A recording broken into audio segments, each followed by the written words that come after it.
everyone, Loremaster Sotek here, and Happy New Year! I hope you all had a fun and safe New Year's Eve, and also enjoyed Christmas, of course, if you were celebrating that.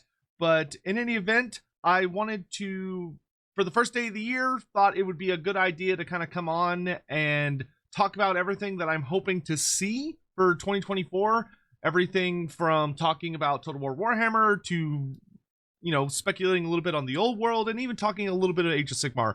So just, you know, the things that are kind of in the sphere of Warhammer Fantasy and what I kind of consider super interesting to me personally. So without further ado, I don't want this video to get like super crazy long, so let's just dive straight into it. We're going to start with Total War Warhammer, as 2023 was a year. It happened. It was interesting, to say the least. I think it actually started off relatively okay. Obviously, we had the Forge of the Chaos Dwarfs as kind of the big major thing that happened during 2023, and I think overall went over quite well.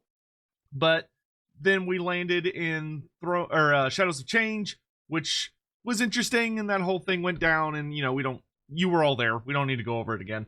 But I think 2024 is really truly going to be kind of the year of redemption for everything relating to Warhammer Fantasy, with, of course, the return of the old world, and hopefully Total War getting back to formula in a good way.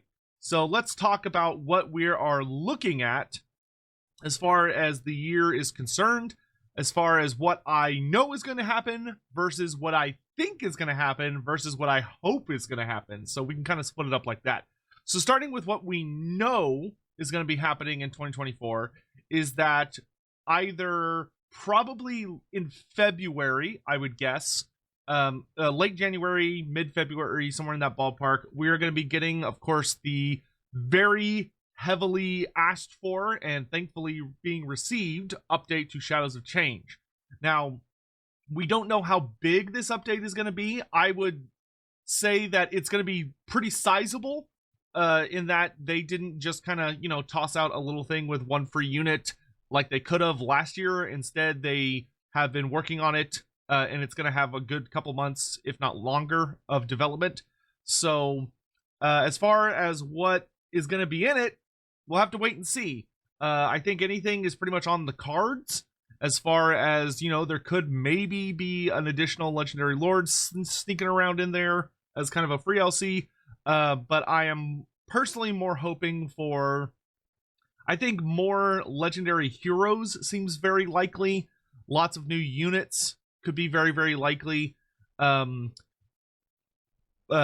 big thing for me would be if we could get like a new caster lord for Kislev to represent kind of like the hags. Maybe some more like very Ungol specific type units. Maybe another spirit unit like the Frost Fiend, which are like the giant ice bats of Kislev. Those could be really cool. For Grand Cathay, you know, getting like a dedicated melee hero would be very, very nice. More units is always good, especially if they wanted to delve more into creatures drawn from actual Chinese mythology. Would always be super duper nice. But and then for Tzeentch, I mean, Tzeentch, there's not Tzeentch is actually, outside of like named characters, there's not a super ton left to do, but it would be nice to get some more characters at the very least, as far as like a Chaos Lord of Tzeentch and an Exalted Hero of Tzeentch, or maybe a Zongor Shaman character, all sorts of other stuff. But we'll have to see what awaits for us in Shadows of Change. I cannot wait for Creative Assembly to get back into the offices and get all that stuff going. Usually CA gets back in the office about like vaguely 2-ish weeks from now is kind of when I think they'll truly be back up and running. I don't think we're gonna hear from them this month. I'd be surprised if we do, unless Shadows of Change ends up releasing much sooner than I initially expected. But enough on that. Going into spring, the major spring release is of course going to be Thrones of Decay, which was originally slotted for winter of 2023.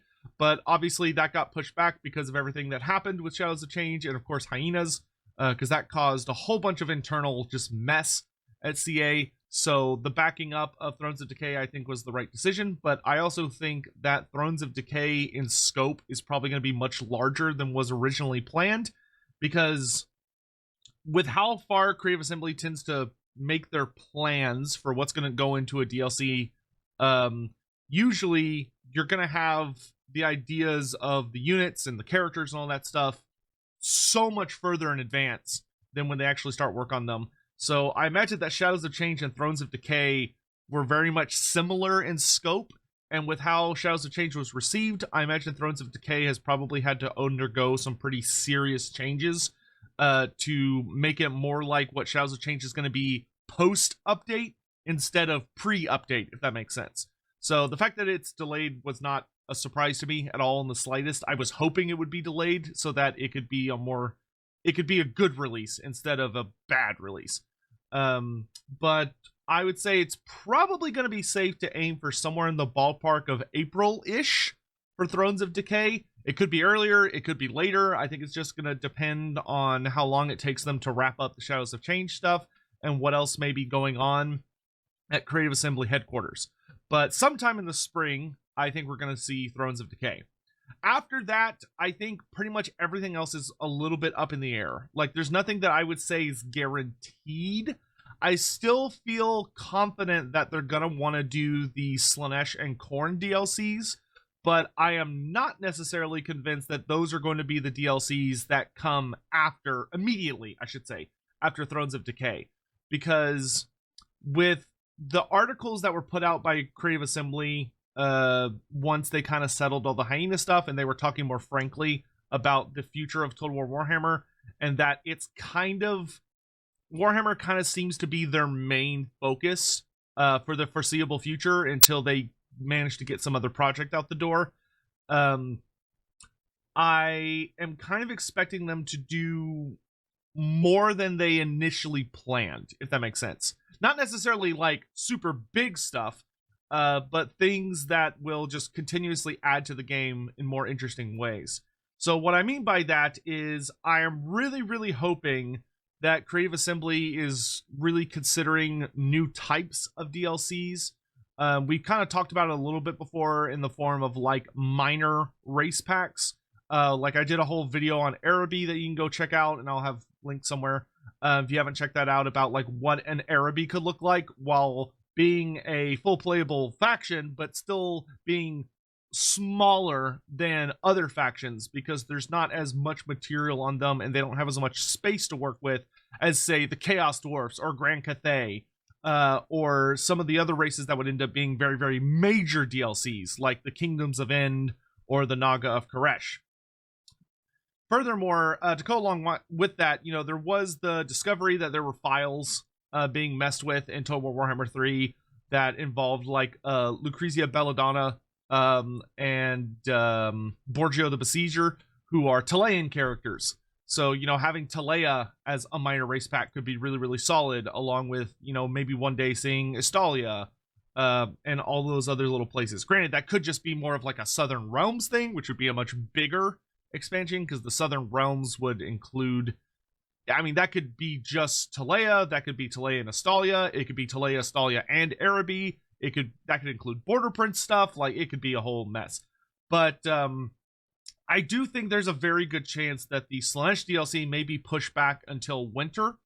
I still think it's going to happen next year, maybe, but I think there could be some other things that are slotted between it and Thrones of Decay. Some other things that I think are very, very likely for next year, as far as DLC types, is I really do think Creative Assembly is going to want to keep pushing on the idea of looking at one new race added to the game every year. Now, granted, like I said, whether that could be a minor race, like the ones I already talked about, or whether that would be a major race, like the Kingdoms of End, is anybody's guess. I do think as far as major races being added to the game, so like a completely new geographical location, opening up a new part of the world, adding in like just a metric ton of new units and characters and lores of magic and all that stuff, I really do feel quite strongly that the Kingdoms of End will be the next one. Now, whether that's going to happen this year or next year, like I said, anybody's guess. I would love to see it this year, but I do feel very, very strongly that the Kingdoms of End will be made for Total War Warhammer. I just don't know at all when. The only other thing I could really see happening, if they want to do something a little smaller in scale than any of the types of DLCs we talked about thus far, something that I think would be very, very welcomed by the community overall and would be a good way to add to the game and explore concepts without breaking the piggy bank would be stuff like legendary lord packs and hero packs, but not in the traditional sense of a lord pack TM being like, you know, greenskins versus high elves where everybody gets a legendary lord and several new units and a bunch of regiments around, stuff like that, you know, but instead just a collection of legendary lords, period. So you're looking at more races than just one or two, and several characters coming along with them. You know, this could be really good for races that there's not really a ton of new units that you could add. Like, if you really just had to scrape the absolute bottom of the barrel, you could come up with some stuff, but for several races, I don't think that's necessary. When you look at like characters who could be added to the game, that I don't really think there's any content that would fit super well with them thematically, and they could just be entered by themselves. Would be like Caradryan for the High Elves, this, you know, this Phoenix Lord, like the Phoenix Guard character who rides on phoenixes, or getting another character who would fit well on this might be someone like, oh my gosh, I always hate when I forget his name, but the Dark Elf character who is the Executioner special character. Like, I don't really think the Dark Elves have a ton left to add to their roster, so he could be a really good fit for a legendary lord that's just kind of being tossed in. That doesn't necessarily come in with a lot of new units. You know, obviously you'd want him to have good mechanics, some unique mechanics, and fit well into the race, but they don't necessarily need to come with anything else, really. Same could be, you know, maybe a new generic lord that kind of is inspired by them, or a new generic hero, because you've got the assets, so you could, you know, if you add in Caradryan, you know, you could do the Anointed of Assurin as a new lord type. Whoop-de-doo. But beyond that, you know, when it comes to, you know, you could do some of the characters that may not be, like Tzeentch is kind of done in a lot of ways. So you could do like Egrim von Horseman could be a good character to come along in that sense, and be added to either the Warriors of Chaos or Tzeentch. I would personally think he'd fit much better with Mono Tzeentch as opposed to Warriors of Chaos, because he has such a thing on cults. Yeah, I think a Lord pack that just adds a considerable amount of characters who come with very, very little besides just themselves and their mechanics could be really solid. And the nice thing is those could be cheaper DLCs. You know, those could be more in like the $10 range as opposed to the $20 or $30 range. Beyond that, same thing for legendary heroes. Tons of races would like to have legendary heroes that don't necessarily, you know, aren't on the right now cusp of getting a big new pack. So getting the likes of Shadowblade for the Dark Elves, the Assassin hero, to oh my gosh, I am struggling with names this morning. It's early for me. But there's just a lot of heroes that could be added to the game who might not necessarily have a DLC coming up immediately on the horizon.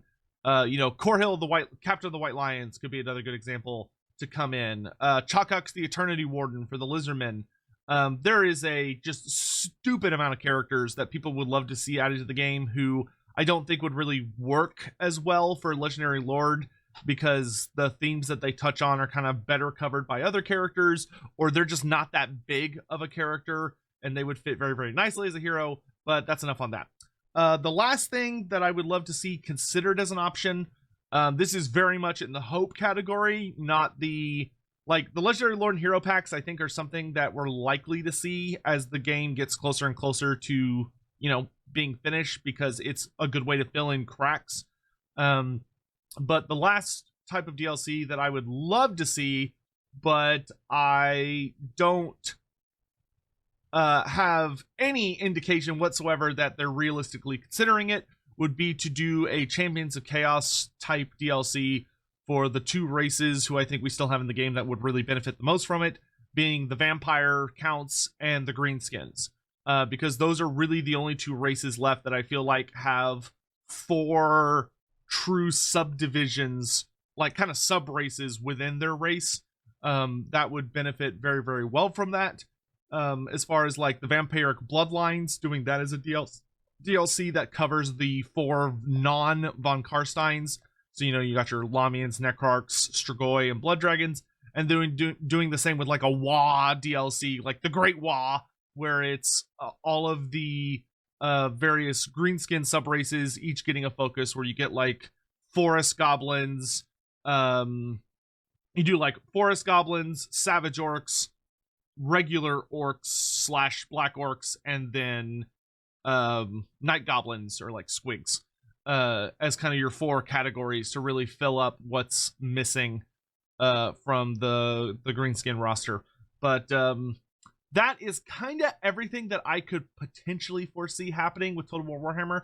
I do think it's going to be a great year for Total War Warhammer, assuming that Creative Assembly can stick the landing on the update to Shadows of Change, and then the following, you know, the first purchasable DLC of the year, which will be Thrones of Decay, because Shadows of Change is obviously going to be a free update for those who own the DLC. Though, if it goes over well, hopefully that will get more people to be like, oh, I will buy this now because it looks good. But we'll have to wait and see what happens. I would love to hear if y'all have any particular hopes or thoughts about what's going to be happening in the Total War sphere for Warhammer down below in the comments. But jumping up from there, this year is, of course, the year that Warhammer Fantasy is finally coming back to life, the year of resurrection, or actually more accurately, it's probably more like the year of reincarnation, because the old world is, of course, it's coming back to life, but it's younger than we remember it, only being in the 2200s instead of the 2500s, as far as the timeline is concerned. But the old world is looking absolutely fantastic. Pre-orders are starting this weekend, which I am equally excited and just like, oh god, no, about, because money. It's gonna be, I'm gonna spend a horrible amount of money. I am so dreading how much money I'm gonna be spending on this game. But I think all of the mechanics and systems are looking really, really good. Some point this week, I think I'm gonna do kind of a final video, really breaking down my thoughts on the entirety of the game that we really know, based on all of the articles they did, because there are a few I haven't covered yet, but we'll get to that when we get to that.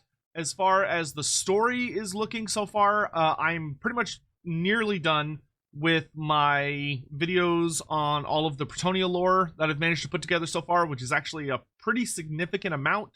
And immediately after that, I'll be tackling the Tomb Kings, because the old world, we do have some really nice confirmations about it, including that the starting year has been revealed, which is 2276 of the Imperial calendar, which is actually very, very significant, because it reveals a ton of information to us as far as what's going to be happening kind of right at the beginning. And it's also nice because it's going to be able to tip its hand fairly quickly in regards to how much of the lore they're going to be changing. So far, the amount of like retcons has been pretty minimal. And when I say retcon, I'm specifically referring to old lore that is being completely altered to fit the new lore.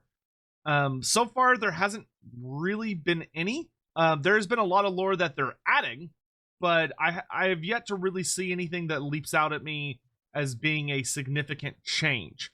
I'm sure that will prove not to be the case as we continue onwards. I mean, most notably, looking at 2276, Settra the Imperishable is supposed to be leaving for his invasion of Norsca in like 4 years. Like, he invades Norsca from like 2280 to 2286, I think.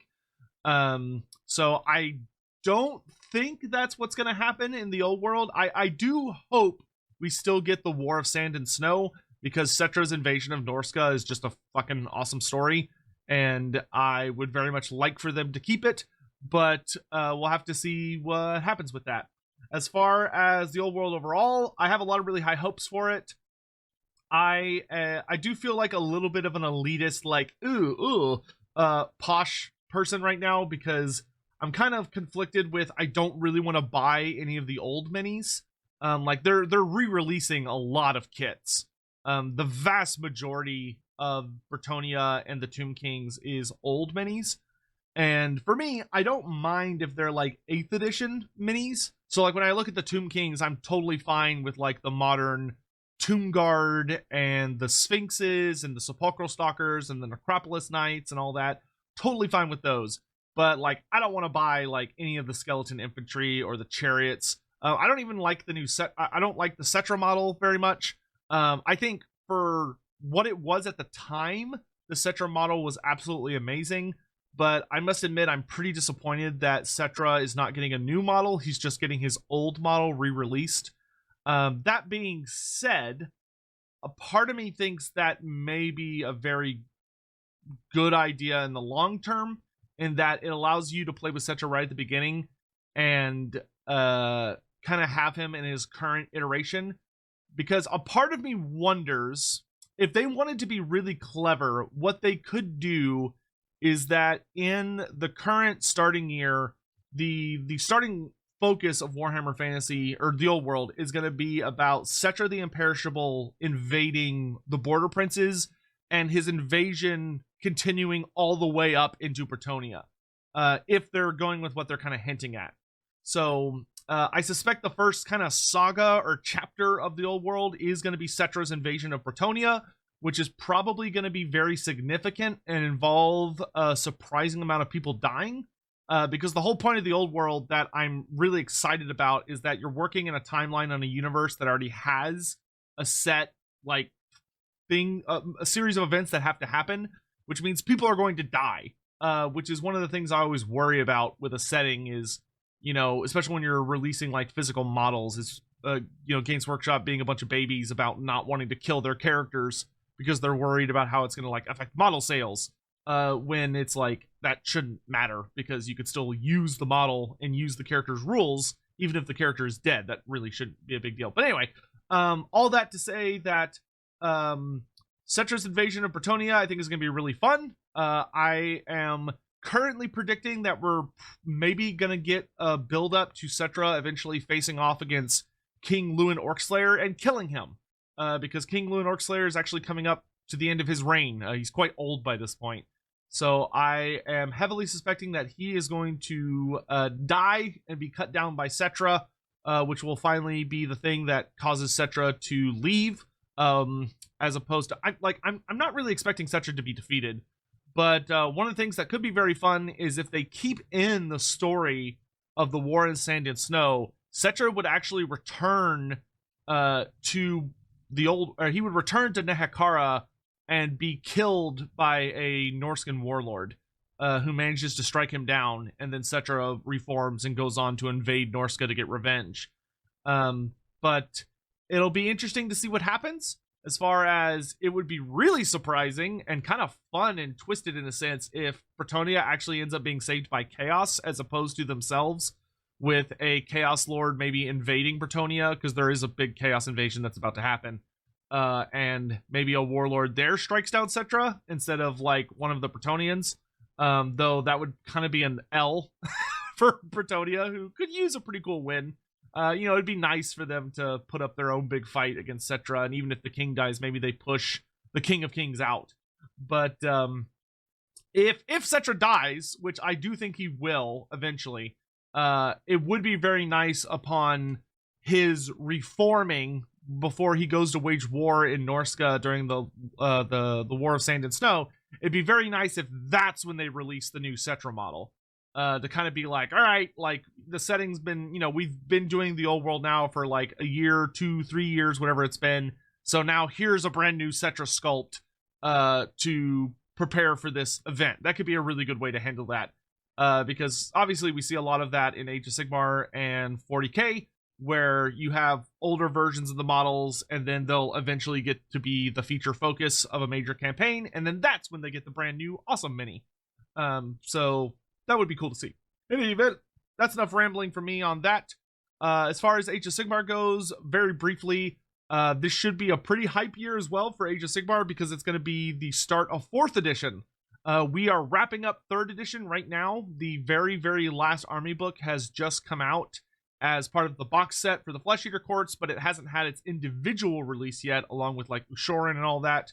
So we're probably going to be seeing the rest of the Flesh Eater Court range, along with their main book, releasing here in January or the latest in February, along with part 4 of the Dawnbringer Crusades, which is the current narrative story that's going on right now. So with we don't know actually if it's the last part or if it's simply part 4. There may be 5 parts to the Dawnbringer Crusade, because a lot of the language they've used around part 4 seems to indicate that it's not the finale, that it's the the book before the finale. So we'll have to wait and see. But in any event, once the Dawnbringer Crusade wraps up either in February or sometime in spring, then we will be getting off to the launch of 4th edition Age of Sigmar, which probably will be in the summer. And if rumors are to be believed, it's going to be the Skaven kind of billowing up as the big bads for 4th edition, which should be pretty hype, because the Skaven have kind of been lurking in the background of Age of Sigmar for a hot while now. They haven't really been doing a ton. So I am very, very hopeful that this is going to be their big moment. There have been a lot of hints in the Dawnbringer Crusades that the Skaven are up to something. And in the individual Skaven lore books, they've been building up to a civil war between, I think it's primarily between clans Pestilence and clans Scryer. But we'll have to see what happens with that. It would be cool to see maybe a bunch of new characters and maybe even some returning old characters appear in the Mortal Realms.